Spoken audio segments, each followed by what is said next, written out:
Hi, and welcome to this episode of Empowering Your Job Search. My name is Soozy Miller.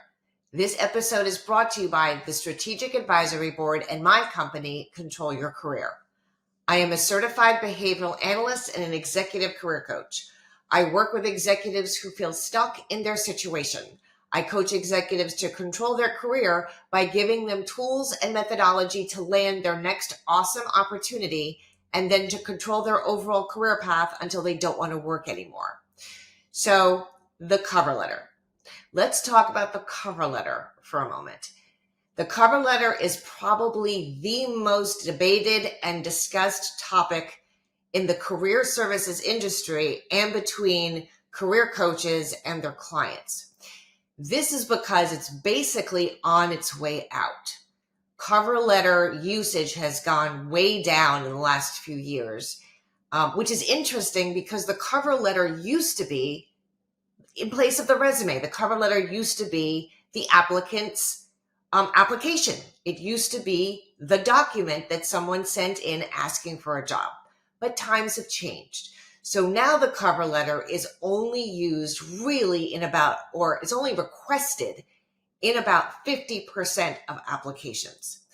So what this means is you do want a cover letter in your back pocket in case an application calls for a cover letter, but you shouldn't expect to use it every time.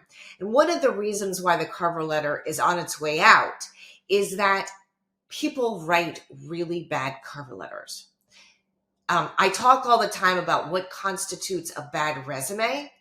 The cover letter oftentimes does not help the application. In fact, sometimes it takes away from the applicant's abilities. Like it takes away from the application because it's sort of a second bad document that's being written. It's not a help.